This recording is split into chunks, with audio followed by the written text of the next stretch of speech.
hanotaiko sindrindolo amboa maty. Mashiry. Ao tsy alaiko to haika.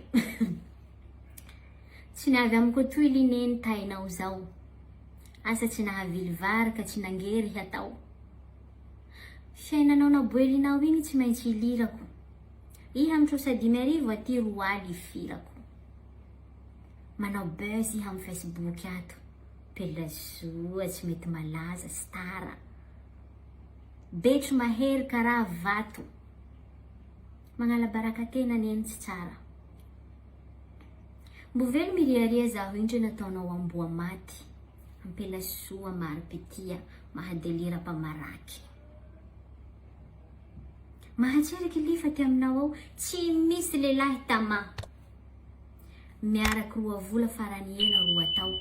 Tsy misy mipetraky fa miala raha.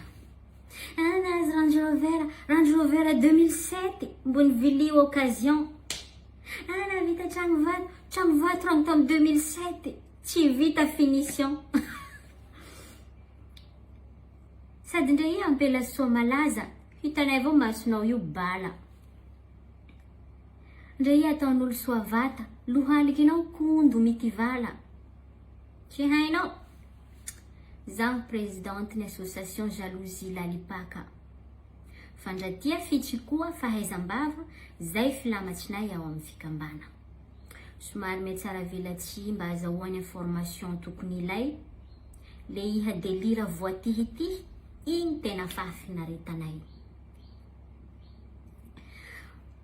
Laha fiainanao zany ny hasoa tiainay manontolo mararirary.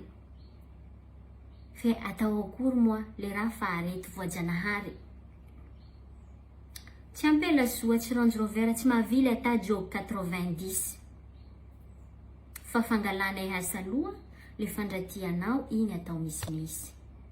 Ma chérie, on n'arrive même pas à ta cheville. Akamaroanay ato tsisy ata misy projet. Fa filira amin'ny fiainanao zay no fotokasanay mare. Ka ndre iha hagnompa tsy mampiova ino. Fa iha mivaliky bordely manahaky anay koa valim-bavaka tsy mampino. Imagine mo hoe miala rajoelina ny tatatata nagnompa ny teny ratsy.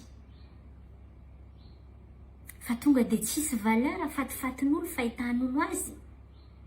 Pelasoa, iha mba fa olo mihajahaja. Zahay koroko toy koa fa mbo hanagnanao asa.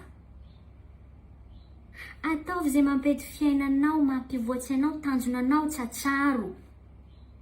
Fa zahay fa voahozy hagnenjiko toy fa mbo asianao alaharo. Bon, marina fa tsy ampy fitiava, tsy ampy fialam-boly, tsy ka atao amin'ny fikambana. Fa tokony hiova hangala devoly. Projet ampandroso fiainatsika tokony hana. Mba hoenjey fa tsy hagnenjiky lava. Satria association jalousie lalipaka tokony harava. Rima Malagasy.